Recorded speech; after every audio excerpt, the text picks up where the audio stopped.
This podcast covers sensitive topics that may be difficult for some listeners. Please take care while listening.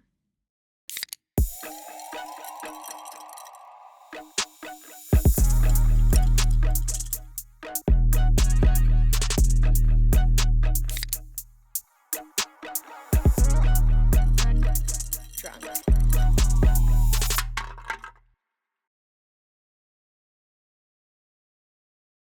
Welcome back to Girl Undrunk. I'm Heather. And I'm Zoe. And this is our first podcast of 2026. I haven't seen this one in 2 whole weeks. I missed you. I missed you too. Let's cheers to that. Cheers. Here we go again. So happy to be back.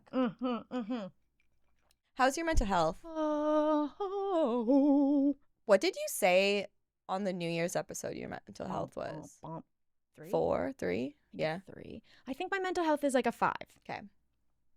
I think I know in my soul I still have like a brain flu, which is like depression. It's like kind of like the way I've been describing it recently is like getting the flu. Yeah. But for your brain, like your Yeah. mental health.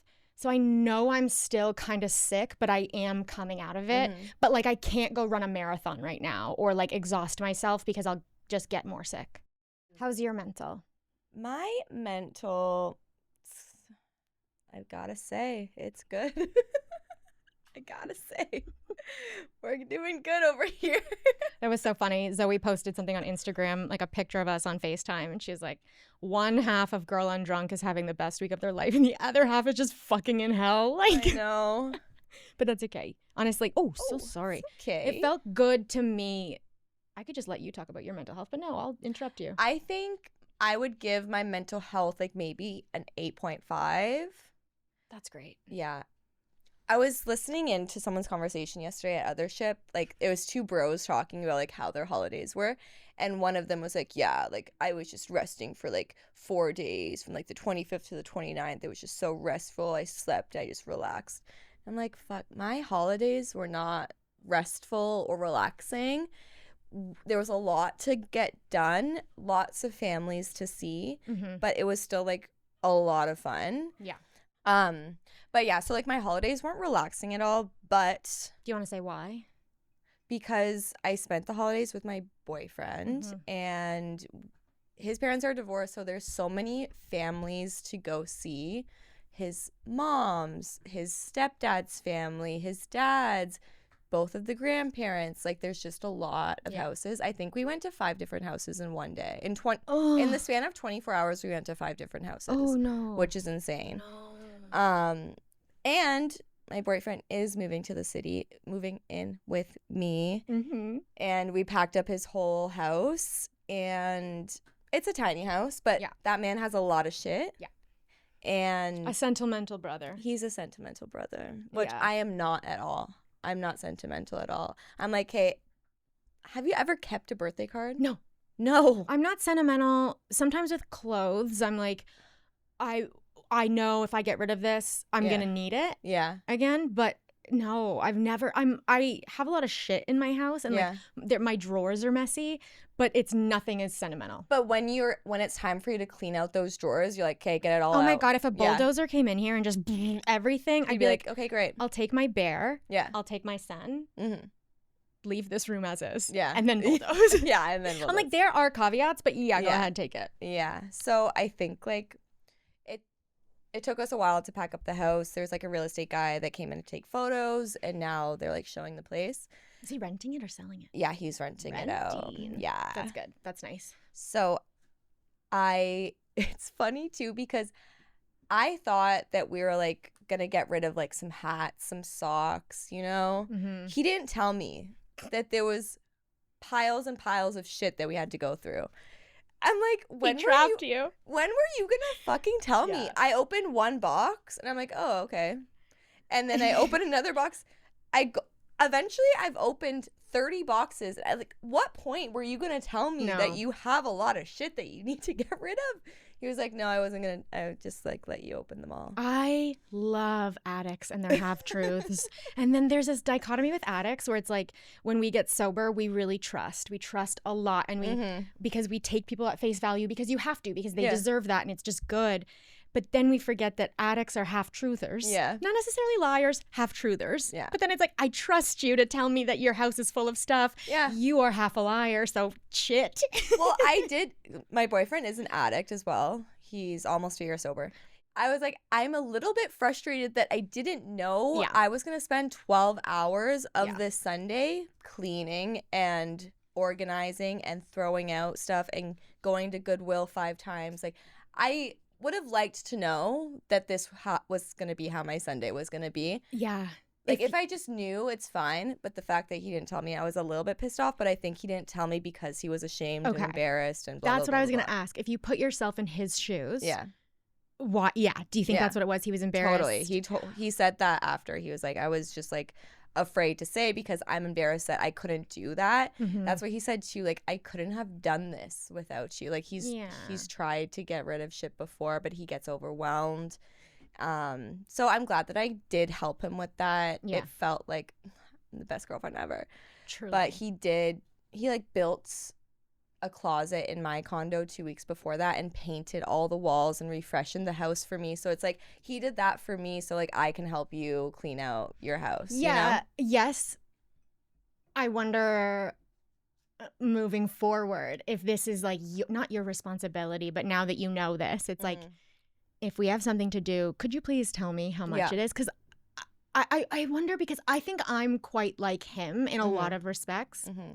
Not, of course, we're very different, but like little isms like that. And it's like, I want to tell you how bad it is, but I don't actually want it to be that bad. So I don't want to, I don't want to even admit it to yourself. Right. Yeah. And it's really hard. And then it ends up making us look like bad or feel bad or like liars. But it's like, oh my God, the whole time I was trying to protect me and you, and then it was like, oh fuck, eventually I have to rip the Band-Aid. It's like the anticipation is so daunting. Yeah, but like when I'm in your closet and there's 12 shoe boxes and I'm just like keep opening them, like that's the point where you say this is gonna be a full day job, babe. I'm trapped now. I'm trapped. There's shoe boxes falling onto my face. He's locked the door. You're in there for 12 hours like the housemaid. Oh no. It wasn't that bad, guys. I'm exaggerating a little bit. And like, I love you, babe. But also it is a lot. Like if you came look at my closets too, you'd be like, why are you like this? Well, yeah. And I think I just like would have loved a heads up, but we got it done. But yeah, we there was one time he gave me a job to put everything in a suitcase, and so I put everything in the suitcase. Mm-hmm. I'm not an organized packer. Oh, I am. And he like yelled at me for not packing everything right. I'm gonna lie to you about how much shit there is to do this weekend, and you have to do everything perfectly, or we're gonna have a real issue here. Literally. No, I love him. I don't do things slowly. I do things really quickly and just shove them places. Like I don't do them perfectly. I get things done. I don't do them perfectly. He doesn't get things all the way done, but he does them perfectly. Interesting. So I think that's like where I didn't know that until this past couple weeks. Well, it's like control, right? It's like this is all chaos, and now I really need to fixate on controlling this so I don't feel like such a fucking piece of shit. Exactly. Yeah. And you're like, okay, I'm gonna do it my way, babe, because you don't know what's going on. Well, no, like now I did like learn to pack properly and like roll clothes and shit, I guess. Like, I don't know. I'm still gonna pack my way. My clothes my way. He can do what he fucking wants. Yeah, but just put it all into a ball and then we just jam it and then I'll sit on the suitcase and you That's another thing. Girls, we jam in clothes to the brim. He wasn't jamming in clothes. I was like, babe, you can throw in 5 more shirts there easy. Oh, we gotta be jamming. You gotta jam, you gotta do the socks, you gotta put the socks in the shoes and the underwear in the socks in the shoes. But yeah, like that was really fun. Mm-hmm. I think that we've gotten closer. That's another thing I wanted to say. When he was like being all vulnerable and was saying like, I was embarrassed to tell you how much stuff I have, blah, blah, blah. I was like, fuck, well, I need to tell you something embarrassing and vulnerable too. Yeah, well, you must. What is it? That I had a stinky vagina. Oh my God, I'm so proud of you for saying that on the pod. Yeah. Well, I posted my fucking boric acid on the Instagram, so I'm like, boric acid? Is that what it is? That's what Maddie told me to get. I don't like that word. Acid. We have the worst words. Literally. Yeast. I hate the yeast. I hate the yeast. Relax. So yeah, we had sex like one time, and then it was like smelly, and I didn't say anything. But then, you smelt it the first time. Yeah. Okay. Second and it time, smelled like pennies, you said? It was like irony slash pussy. Like smelly pussy. Okay. Like not great. Yeah, and you noticed it right away. You're like, this is not. This is not normal. And then I didn't say anything, and then we had sex again, hoping that it was just gonna be fine. Well, it's been like a long day. You've been moving. There's stress. It's Christmas. Yeah, maybe I just need to have a shower. Listen. And then it was smelly again. And then, like, the next day was the packing, and he was being all like open and honest, and I was like, yeah, well, I know that my pussy has been smelling. Oh my God, that is so great that you had something to offer. Yeah. Like, just as embarrassing and shameful. Yeah. You know? Well, he was like, thank you for bringing it up because I didn't know how to tell you. Yeah. He's like, now I'm packing up my whole life and moving in with this girl with a stinky vagina. Now what am I going to do? You're both just going through it. No, literally. Okay, so then what happened? You panicked? Well, I then looked up online, like, why my pussy's probably smelly. And it's probably just a side effect of stopping birth control. Yeah. That's what you texted me. I was like, oh, yeah, that makes so much sense. Yeah. But when you stop birth control, it takes a while for your hormones to balance out again. And at that point, you are more susceptible to yeast infections. Okay, just because things are imbalanced. Yeah. So I think after I told him, like, yo, I know my pussy smells, I'm sorry, I think it's probably my birth control. And he noticed. Yeah. He was like, yeah, you smell. I didn't know how to tell you. Did he go down on you? No, he didn't. Yeah. Yeah. No, I think that's fair. Yeah. No. But I wouldn't want to go down. Does he always go down on you every time you have sex? Not every time. Okay, so it wasn't like, he's actively avoiding it. Okay. Yeah. But no, this is so embarrassing. But I was on top of him and he was laying down and like he came up to just like make out with me and like kiss me instead of wanting to be down there because his head was like in line with the pussy smell. And at that point, now you're mixing with him too, and those. Yeah. Oh man. At that point, when he got up, I knew that he could smell it. Yeah. And he was honestly making some weird faces. I mean, he's a soldier.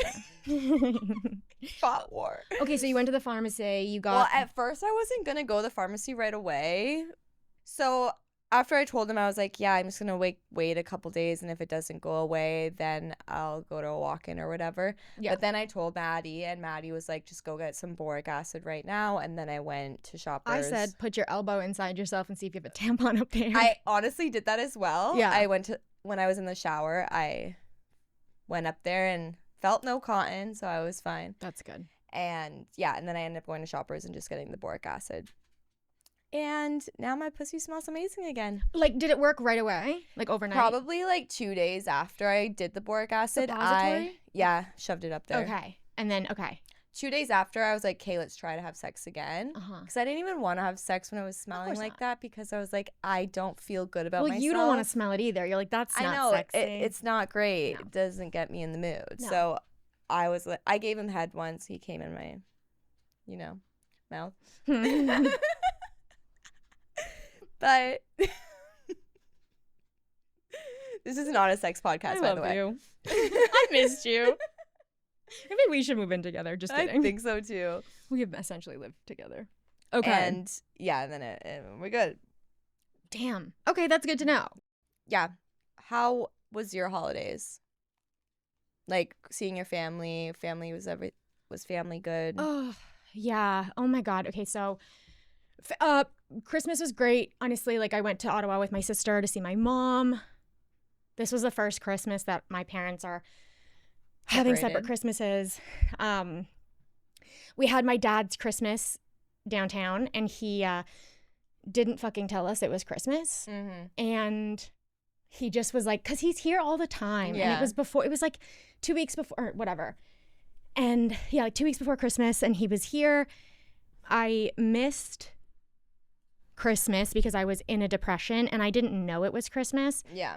And my sister texted me and was like, it's Christmas. And I was like, what the fuck are you talking about? No, it's not Christmas. I don't have any presents wrapped. I'm not ready. Yeah. I'm so depressed. And then I'm like, I'm sure he did tell me it was Christmas and I just didn't remember, but he didn't. He didn't. And then my sister and I were talking and we're like, oh yeah, that's because of mom. Yeah. Like our mom handles everything. Like she is so good at letting everyone know what's going on, the schedule. Like my mom when we were kids, it used to drive me nuts because she would ask the same question so many times. Yeah. What time is dance? Okay, what time am I dropping? Where are you going? Right. What day?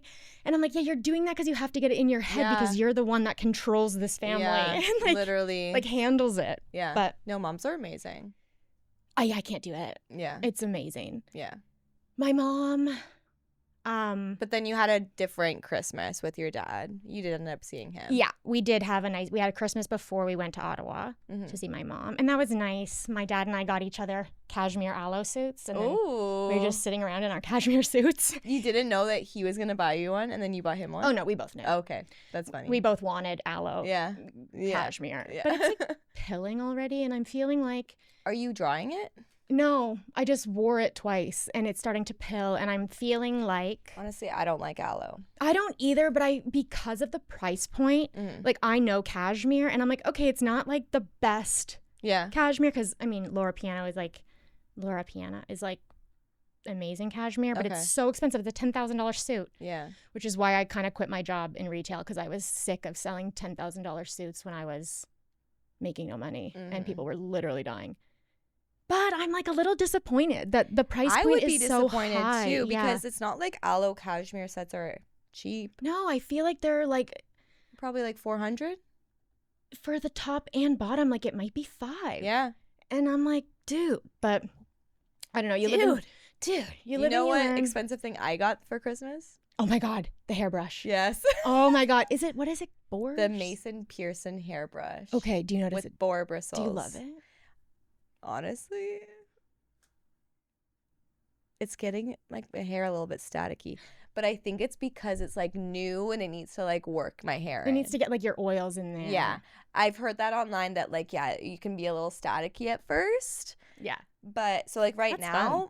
I'm not loving it, but I will report back in like a couple weeks and give an honest review. When your hair, I'm sure I'm gonna like it because I can already feel that like it's stimulating my scalp more, and it's not like ripping out my fucking hair like my plastic one is. So when I was in the car on the way back from the cottage, I was so upset and I didn't even realize I had my hand in my hair and I was pulling my hair.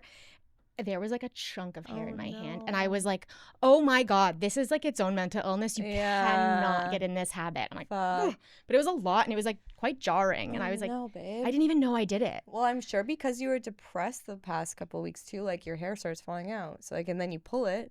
It's falling out in the shower too. And I'm like, I usually don't do that. I mean, winter, it's normal if everyone's hair is falling out. Is it? Yeah. Okay. Winter, you shed. You lose a lot of hair. Am I supposed to be putting any skincare on my head? Like, what are we doing with our scalps? Like, they're just nothing? Like, it's just shampoo, conditioner, water, dry? Are you double shampooing? Yeah, but I feel like there should be some sort of serum. Yeah. I mean, do you oil your scalp? No, nothing, Zoe. I don't know what to do. You can oil your scalp. Okay. You can do that once a week. Okay. And get like one of the hard plastic ones and like rub it I in. have that. Okay. I'm going to get that helmet with the red light. And we can get do you think that we should get the things that you stand on? This is not a health and wellness podcast. This is not a health and wellness podcast. This is should we buy this? But should we get the thing that we stand on and it shakes? This is a great call out, okay? Okay.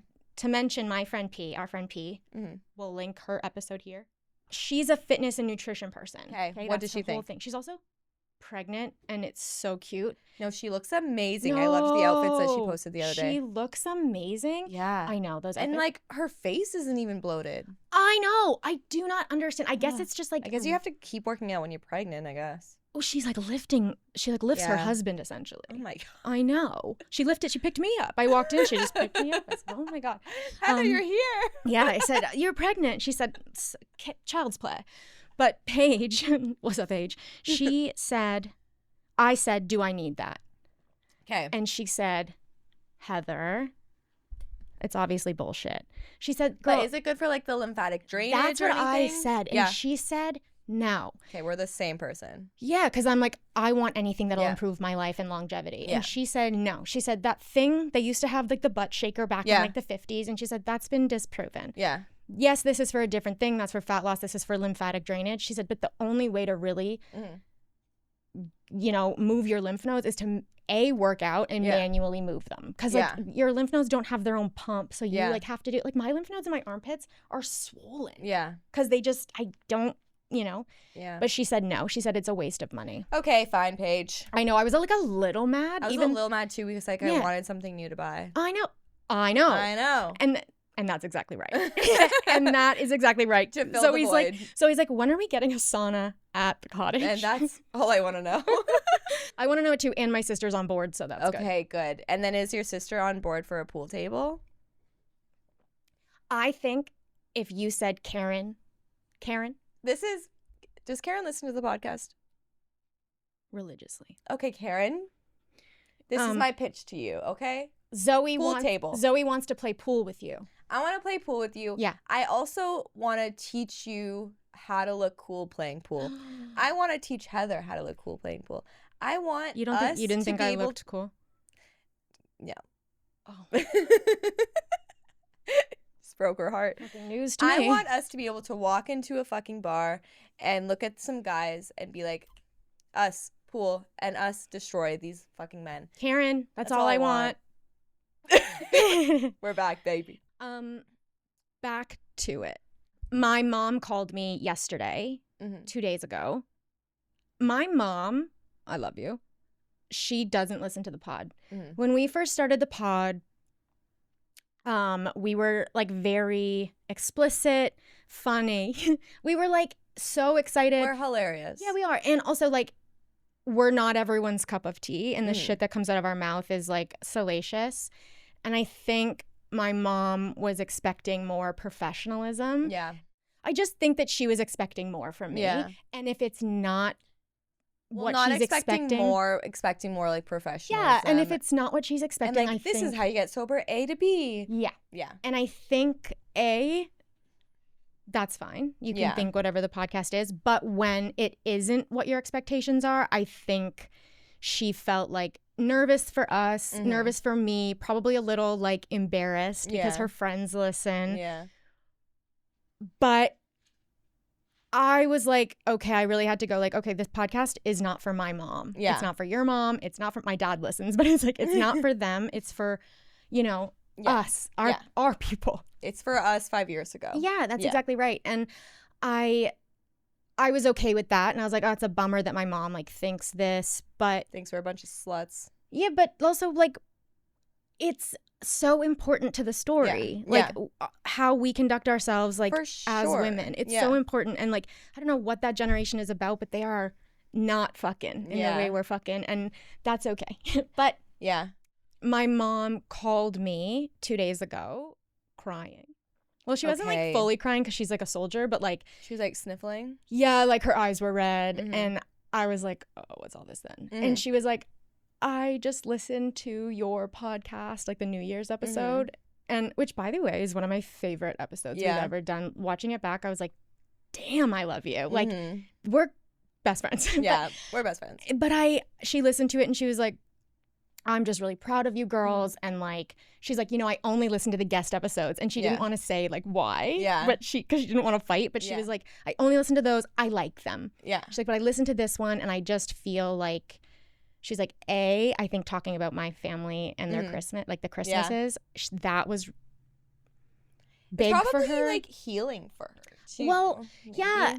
And I think it kind of was. I think she's probably been worried about everybody and how the family is going to function. And for sure. I think it felt like she was just like, okay, now I don't have to worry about Heather. It's like these girls, they know what they're doing. Yeah. It's good.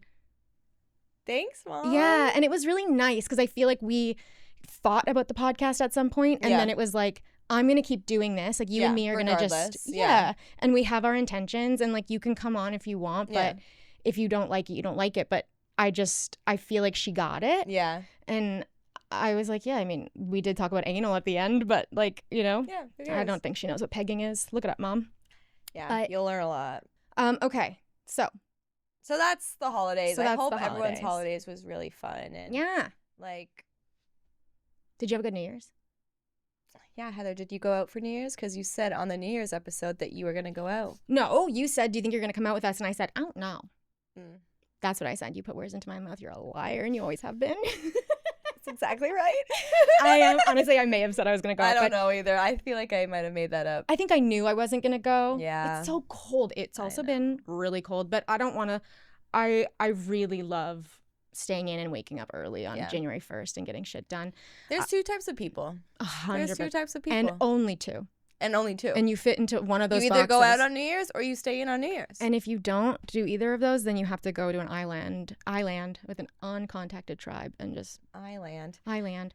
It's fun to go out every once in a while. And like, I can't believe I went to 2 locations on New Year's. No, literally. But I think next year I'm down for another house party. How was New Year's for you? I'm trying to think if I would be down. I think I love the idea of a house party. What if I throw a house party for New Year's? Yeah, then obviously. Okay. Down. Sex in the City? Yeah. I journaled a lot. I did some laundry. I thought about cleaning and organizing. I didn't do that. No. But I had a nice night with my dog. Nice. And I did exactly what I wanted to do. I hung out with my boyfriend all day. Did he go out? No, I don't think so. Okay. He said he didn't. I don't know. I've never literally believed anyone ever. I'm like, if you are a person who likes to party and you didn't go out on New Year's, I'm like, are you lying to me or are we just, but whatever. Honestly, I'm depressed, so I can't tell yes and no. But no, we hung out that day. We squashed. We went to play squash because he was like, oh, I was very depressed.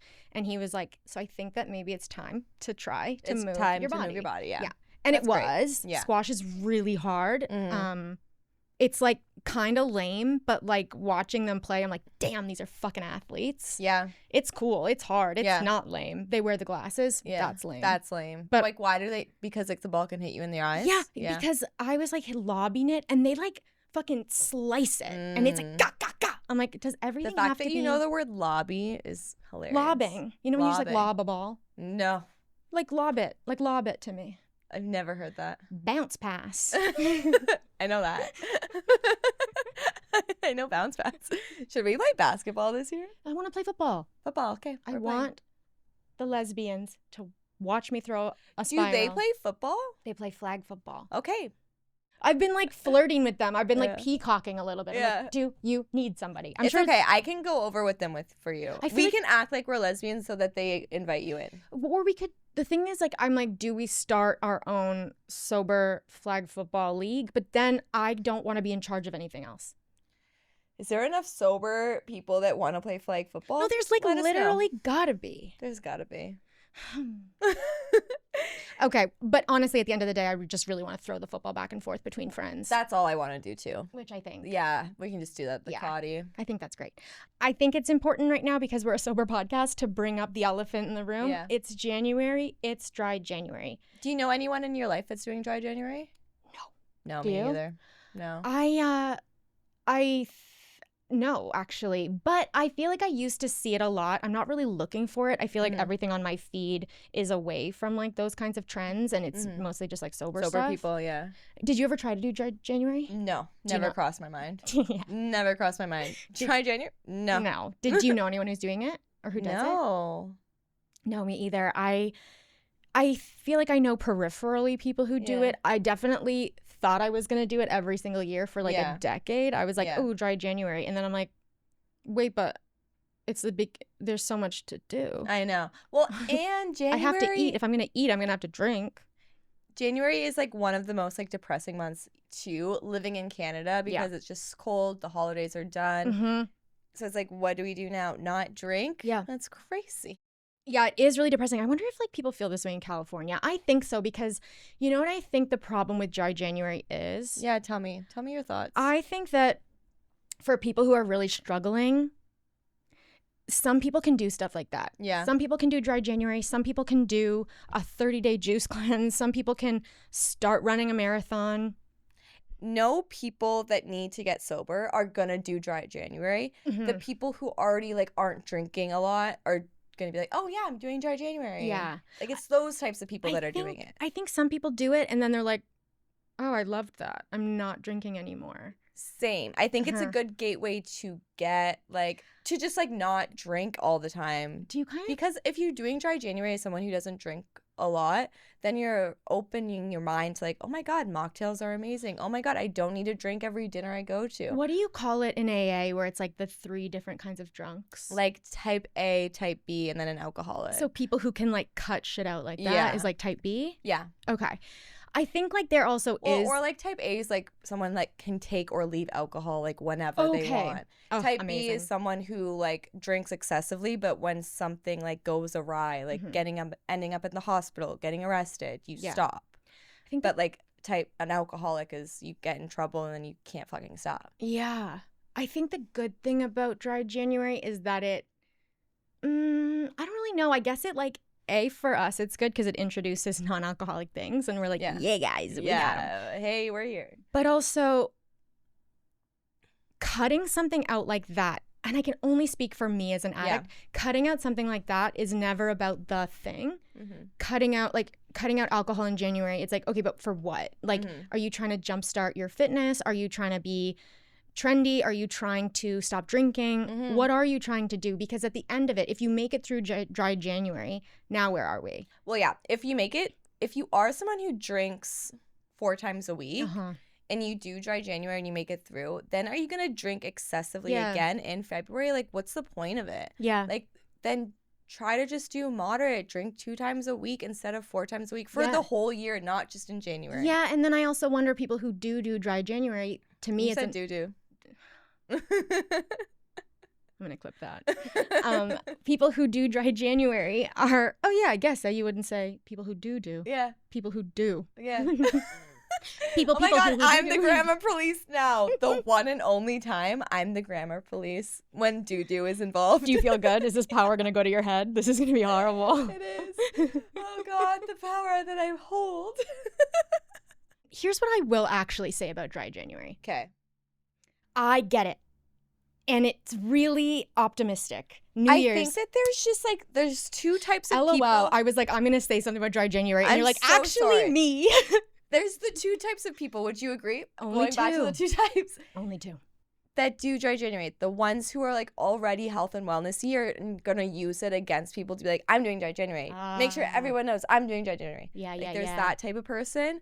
Or there's like the low-key alcoholic who wants everyone to know that they can go for a month without sobriety. That is a good point. I also think that the people who are health and wellnessy doing dry January, if I feel like you're throwing it in my face because you're health and wellnessy, that's my fucking problem, I think. Yeah. I think because when I was an addict, when I was in it, and I would see people doing that, or I would see people working out, or I'd see those like, transform your body, I did this. I'd be like, fuck you, you don't get it. Yeah. But they are going through their own thing, and for whatever reason, they're doing dry January. But I think that like for some people, it must just be like so easy to do dry January because some people just like don't drink every day. Oh my God, my dad, when I stopped drinking, he stopped drinking. And he's like, yeah, the only time I really miss it is like when I'm cooking. I like love to have, I love to, he likes to be romantic with his dinners and just like drink some wine. Romanticize everything. Yeah, my dad. Your dad. But now he doesn't do that and he's like over all of that. Yeah.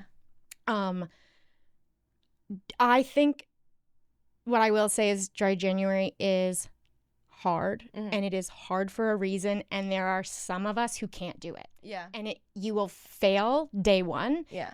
Fail. It's just not possible for some people. And then you got to look deeper. Yeah, and I think the optimism of New Year's, I had that every year. These are the goals I'm going to I'm going to write. I never wrote anything down, but I was thinking them in my bed, in my head, and I'm like, I'm never going to drink again. And you do, and you feel like a failure. Yeah. It's not a great way to start off the year. It really is a recipe for disaster. And if you can't do dry January, that's okay. But we gotta figure out why you can't do dry January. Yeah, because you should be able to. Yeah. If you're a person who drinks and doesn't have a problem, you should be able to cut out alcohol for a full month. Totally. And it not change your lifestyle that much. Totally. So, if anything, it will like just, I think if you're someone who doesn't drink that much and you can do dry January, no problem. It opens up your mind to the fact that you can go out to a dinner, to a party, and drink your non-alcoholic stuff and have a fucking good time. Like that would be mind-opening for me if I didn't have a problem with it, you know? That's a really good point, actually, because I'd imagine dry January feels to people like, okay, I can't go out. I'm not going to see my friends like this whole month. Oh, Heather's not drinking this month, so she's not coming out. It's like dry January probably should be do everything the same as you were. Same. Go out with your friends, party, stay up too late, watch a show, have sex. Everything without alcohol, that's the challenge. That is the challenge. I agree. I agree that should be it. Mm-hmm. I was talking to someone who recently like stopped drinking just for a few months, and they were telling me that a lot of their friends like haven't been inviting her out because she doesn't drink anymore. And she's like, babe, I can still go out. Right. It's just I'm not drinking, you know? Yeah. Interesting. Yeah. Yeah. Even though your friends are sober, still invite them out because they might still want to come out. No, guys, I really give them the option. I like to be included. I invite her everywhere. She comes 20% of the time. Okay. Yeah. Yeah. I would say, depending on what we're talking about, if we're talking about like after hours things, parties, then your boy's probably not going. Then 0%. But dinners, I go to dinner. Yeah, no, dinners, yeah. I love dinner. I was talking more like party types of scenarios. 20%. I've been to one for 30 minutes. You've been to 3. 3? What 3? Barbecue, my birthday, and Q's party. Yeah, so 2 of them my mom was there and she brought me with her. Are we doing a... No, you already had your birthday and your sober birthday. It's me. It's you next, baby. It's you next. I'm next. Okay. Sober news.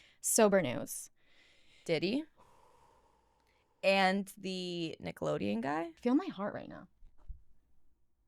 Wow. Did you want me to just feel your boob? Also, I take back what I said about what celebrity I'm bringing in to 2026. Oh my God, I love it. Okay, what? Dropping Timothée Chalamet. Bringing in Robbie Hoffman. Oh. I love that bitch. And Timothée Chalamet, I honestly didn't like Marty Supreme that much. I get it. I don't think that movie is my type of movie. Yeah. And I think just the hype was way too overdone.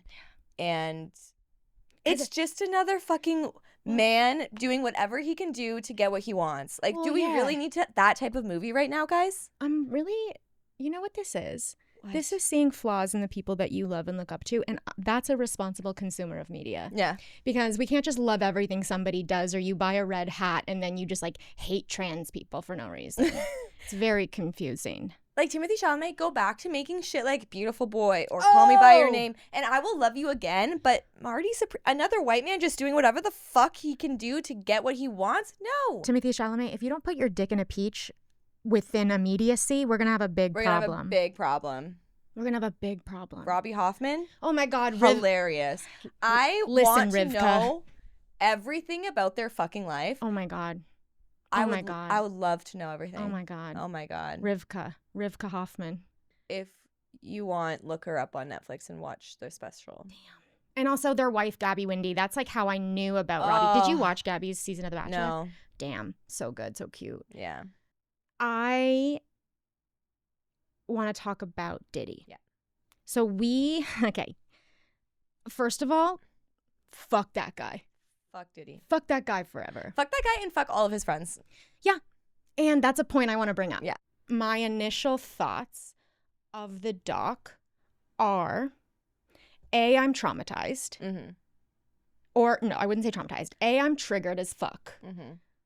B, I am not surprised or shocked at all. I listened to 50 Cent on Good Morning America, and talk about what you mean, what you think about 50 Cent, because I think that was a really cool perspective. Okay. 50 Cent, first of all, thank you so much for saying that. 50 Cent, I think it's so cool that he's taking down Diddy. Mm-hmm. We need that. This doc wouldn't be created without Diddy's or without 50 Cent's hatred towards him, which is cool, which is amazing. But they obviously have rap beef, which honestly, watching the Diddy doc, all your rap beef is fucking stupid. Mm-hmm. This documentary was not about victims. This documentary was not about 50 Cent in my opinion, didn't make this doc to get victims compensated or, really expose them and show that they're here and they're real and this is what's happening in the industry. This doc was about all the shit that Diddy's done and his lies and his like rise to power and just the criminal activity he's done. And all of the criminal activity was in the same vein, in the same breath. And 50 Cent isn't perfect. 50 Cent has sexual assault allegations from his exes. He has, allegations against him of all kinds of things, battery, sexual assault. So he's not perfect either. And that makes me feel like your motivation for this doc, I mean, let's say it's like your come to Jesus moment and I hurt people in my past and so I want to take this shit down, never let it happen again.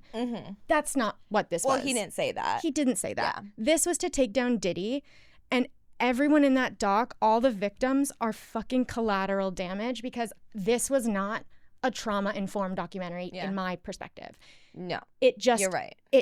It so fast with the sexual assault, it just was like, this happened. And we're seeing video footage. We're seeing all this shit on Cassie. And I'm like, oh my God, this is not informed at all. Yeah. Like, this is just about taking him down. I felt so bad for Cassie the whole time. And then like so proud of Cassie the whole time. But yeah, I agree. It was definitely like not for the victims. It was for taking down Diddy. I think... I'm glad he did the doc, though. I'm glad we saw that. I'm glad someone else will need to do another doc. Have you seen that there's a new doc coming out this year about his kids? They're like making the doc. They are making the doc? Yeah, like in response. Oh my God. I will say his daughters are like 18. Yeah. Well, the son is just as bad as Diddy. Yeah, but the daughters are 18. That's how old Cassie was when she got with Diddy. Yeah. So people in court are like praising these kids, feeling bad for these kids, empathy. The daughters, the son is a piece of shit. Yeah. Listen, we can talk about generational trauma, and his son is also a victim, but his daughters, they're victims too, and I really hope that Diddy found them too precious to touch, but at this point, who knows? Who knows? But we gotta compare like Cassie to his daughters. I'm like, she's going through way worse. Yeah. She's gone through way worse than them. So fuck off with their empathy. Yeah. They shouldn't even been in court. They should not have been there to hear what their dad has done, because they don't believe it. And then it's like, you're hearing all this bullshit. It's trauma. He doesn't care. The son knows everything. The son's been there throughout it all. I know. I feel like the son is so brainwashed, first of all. He's also been given the keys to the castle. He was like born into an empire. Yeah. That's created on lies and crime. So let's talk about the alcohol and the like addiction of it all. Let's do that. He got into they talk about how he like never smoked weed, how he was like hanging out with all these rappers and like he never wanted to touch weed. He didn't like it, whatever. He said something like he like was too good for it or something. Yeah, he was too good for it. And then he broke his shoulder or something. What happened? No, he went with Cassie, slit his wrist. Someone slit his wrist. Right. Yes. And then he was bandaged and given Percocet. Yes. Which is an opioid. Yeah. And then I guess like he started doing all drugs after he got introduced to Perks. Essentially, it like kicked off his addiction. Yeah. Watching the doc, I know they said he didn't do any drugs before. For some reason, that's really hard for me to believe, but some people don't. Like, Donald Trump is like the worst, and he like says he's never had any alcohol. Yeah, so let's believe that for what it if that's what they say, let's believe that for a second. I mean, it's an easy Perks, it's an easy introduction to the whole world of it, you know? For that to be like the first drug that you really get addicted to is crazy. Yeah. So what a Percocet does is it's a painkiller, but it also alters your mood. So it takes away all of your anxiety. That it's pain, right? It's your pain receptors, and it just calms you down, and you feel kind of numb. Yeah.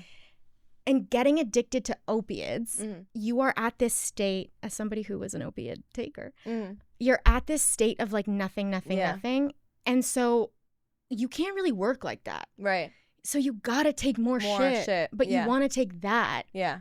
And it's a really nice high because you really feel calm and not high. Well, he probably like loved that feeling and then needed other things, because by the end of it he was probably doing a concoction of pink drugs, blue drugs, up the ass, all this shit. Yeah. Like, oh my God. Like, so much. Okay. How do you like even make, like, I don't even have the ability to like have the perfect like concoction of drugs to like make me feel like the best ever. Right. Like, they have people on their team to do that for them. Yeah. Yeah. Like, to find your perfect thing. To find your perfect balance, to like dose you out throughout the day. Yeah. It's really, that's so deep in. Yeah. Like, that is so deep in to where you're now. Like, John Mulaney said this too. He was like, I know exactly what I need to take to go up. I know exactly what I need to go down. And I know what I need to be base level. Mm-hmm. And like, he knew that. But I don't feel like, watching him, I don't feel like he had any fucking control. Yeah. I think drugs are the worst thing that could have happened to him. Yeah. I will say, if he came out and was like, sorry, I have a drug issue and I take it all back and I apologize and I want to make amends. No, it's too far. You're too far gone. You know why I feel that? Is because A, he's a piece of shit, but also that video, that part in the doc where he hosted that celebrity basketball game. Yes. And then all those people got like wedged into the door and died. Trampled. The video footage of him standing in the middle of the gym, kind of like looking around in his like white outfit.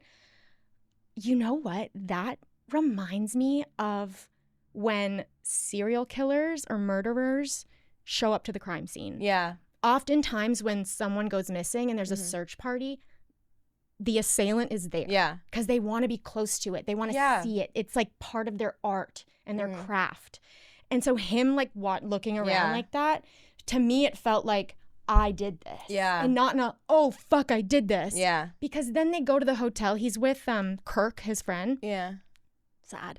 And his mom is like, what the fuck are we gonna do now? And then he slapped his mom. Yeah. And I'm like, oh, you don't give a shit about fuck. Like, no one can like doubt you or talk to you about anything. You're just like the king of all of this. And you don't care who lives or dies. And I think you're right. I think that is like an insane person from the get-go. But like it is just weird to think, because they do talk about him in like such a different way of like when he was starting to when it just like when it went too far. Like, what was that line that was crossed?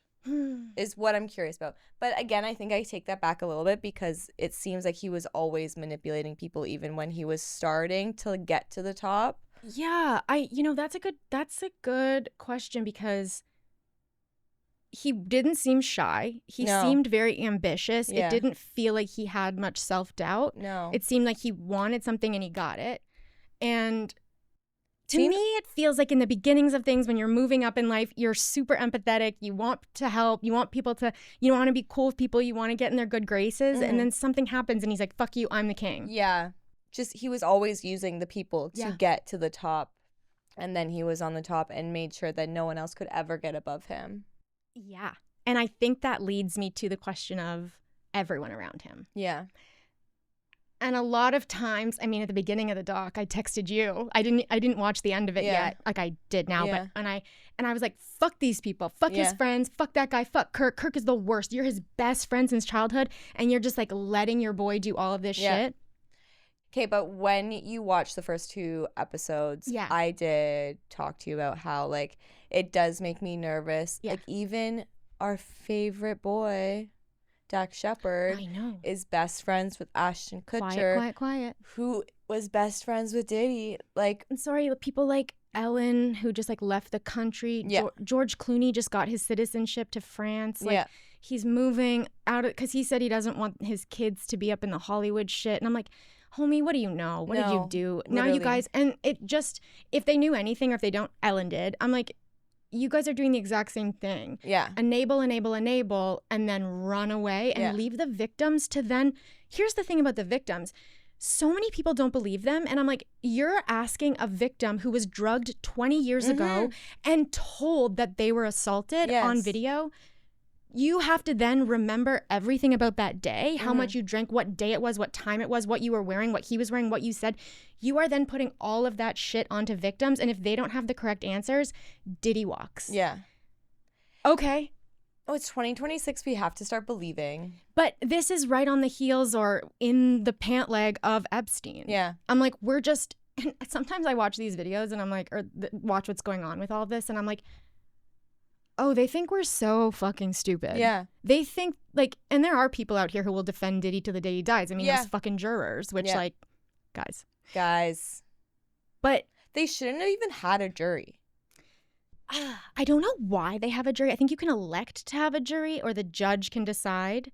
I feel like the judge had decided for the OHL boys to not have the jury because there was too much like commotion. And so like, the judge probably could have been like, yo, no, everyone knows Diddy. How is there going to be a jury that's not? And I don't know how it works in California. Like, I don't know based on what, if there has to be. Yeah, like, I don't know if there has to be a jury. But the thing about the jurors are like, yeah, they're going to piss everybody off because they're defending him. But that is like, that is the law. You are subject to the court of public opinion, to the jury's opinion. And that is the best way to decide because he can't pay them. Mind you, he was like looking back and like making eye contact with people. Are you kidding me? If Dax Shepard shot a man in front of me and then was in court and winked at me, I would say, hold on, I need to take a second because I need to change my underwear. Yeah, I'm confused now. Like, that's a celebrity that I love and got me sober. So like, no. But that whole thing pisses me off. But the people around him, getting to the final episode and all of those men that were assaulted, just like sometimes I would, Lil Rod, who was like, sometimes I wake up and it's a girl in my bed, sometimes it's Diddy. Yeah. That makes me so sickened. And it's like, what more did you want?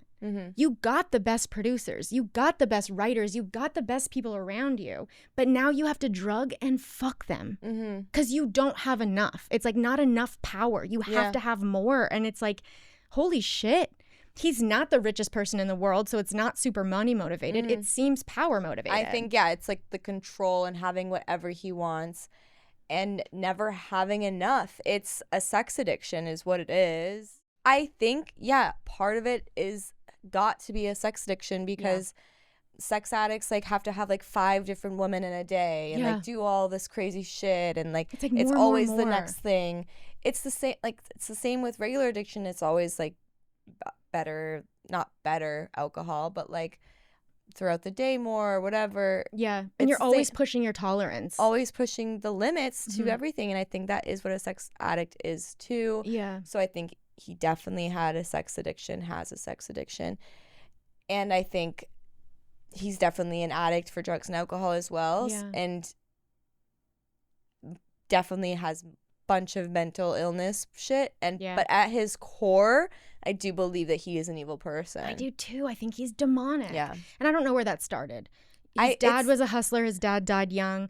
His mom, his mom. Yeah. But I'm like, did they make you that bad? Like, what traumatized you when you were a kid? There's something. Yeah. But honestly, this feels so clear that it's just like an ego thing. It's also just so sad to me that when he comes out, everything's gonna be like back to normal. Well, that's what I'm wondering.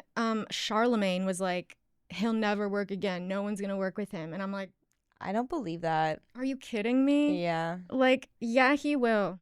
It was a very upsetting doc. I think I was like, I get really, you know me, I get triggered when people around don't put a stop to something. And then realizing at the end that all these kids that grew up into men and women that Diddy was with were all so young and doing their fucking best as kids. I know. And they were from Harlem. Like, those kids were from the Bronx and Harlem. And back then especially, and now, it's like, you have to look for an opportunity to get out. Yeah. And they did. And he just happened to be a master fucking manipulator. And he knew that they needed him. Yeah. So it's a perfect recipe for a cult leader disaster. Yeah. You know, beating up your girlfriend, in multiple of your girlfriends, outside in public in front of other people and then looking at them and saying, you're not going to do shit. Damn, we're far past it now. Yeah, no, that's like ultimate manipulation, ultimate control. Yeah. Ultimate abuse. Like, it made me sick to my stomach. Like, come on, world, please. I know. Come on. I know. It's like what else has to be out there? What else? Like, what do we need? We've already seen him physically abuse her. What else do we need to see? Yeah. I don't know. I don't know what we need to see. I think if we seen any more, I don't think anything different would happen. It's very confusing, upsetting, and always on the woman. Like, people are even saying, like, Cassie stayed. I'm like, Cassie had... How could Cassie leave? Yeah. That's like R. Kelly's victims. Like, they're not just going to leave. Yeah. But it's a bummer. The whole thing was a bummer. And drugs and alcohol, in this case, I really don't... What I think Diddy's use of drugs and alcohol allowed him to act further on his demonic ways. Yeah. I think he was going to get there anyway, but I think this just like let him go for hours and like not give a fuck about anything. Yeah. You know? No. Can you imagine having sex for more than an hour? No. Sometimes we're on the third position and I'm like, I'm about to fake it so that you'll come. Yeah. Like, this is crazy. Yeah. But no. And then having sex and then having the shit kicked out of me, I can't imagine that either. No. But I'm really proud of Cassie. And I'm proud for all of the victims that did say something in the doc. And the men, I'm very proud of the men for saying that because you don't see that. Yeah. You don't see that. You see it with the women. You understand it. You're young. You're impressionable. Now you're trapped with this guy. When it's the men, it's shocking. Yeah. But it's like not their fault at all. And like working with Diddy after you have woken up and your ass is sore and he's beside you and you still work with him, what are you going to do? You're so deep into it now where like he had you drugged. Like, you're so deep in, you're not leaving. So I think it was a really good expose on like the victims, and I'm glad that they spoke their truth. Do you think that Diddy took a playbook from Epstein? That's Do you think question. like all these bad men like talk about like what they do for like what pills they give people, like what they give them? Unfortunately, I think it just happens so often. I don't think they're talking to each other at all. I think there's like an inherent thing with men sometimes that is like power, women, all of it. Yeah. And I think that'll lead you to the same acts. Epstein and Diddy just taking whatever they want. Yeah. I don't think they talk to each other at all. Yeah. They shoulda. They got a lot in common. They got a lot in common. They could have been besties. Damn. Yeah. Well, first episode of 2026. We hate the men still. Don't you worry. Don't you worry. You're not getting away with shit. No. And we're still not doing the NHL. Thank you very much. No. We will never be doing the NHL. Do you have any final words for 2026 before we depart for the day? Final words for 2026. Fuck Diddy. Yeah, fuck Diddy, believe woman. Fuck Diddy, and Robbie Hoffman, you gotta do another show in Toronto because your tickets are sold out except for like really random obstructed seats, and we just can't be doing that. We love you. And we understand that you're a married woman, okay? But like, we love you. We understand that it has never stopped us before, but I think that because you're married to a woman, we're not going to infiltrate.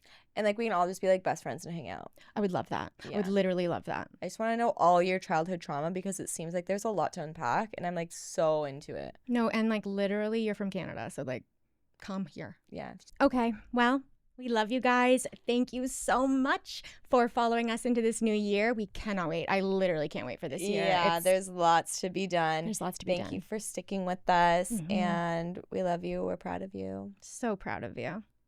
Proud Bye. of you. Oh my God. Proud of you. I'm proud of you too. Okay. We'll keep it like that. We'll keep it like that. I'm proud of you. I'm proud of you. Wait, 2026, I'm so proud of you. I've been proud. Ah! My hand is really sweaty. You want to touch it? Nah, it's okay. You have to touch it. Oh, I love you. It's warm. So clammy. I love you. Yeah, right? I love you. Want to touch my armpits? No. What about in between my thighs? That's enough. Proud of you. Proud of you. Bye. Bye.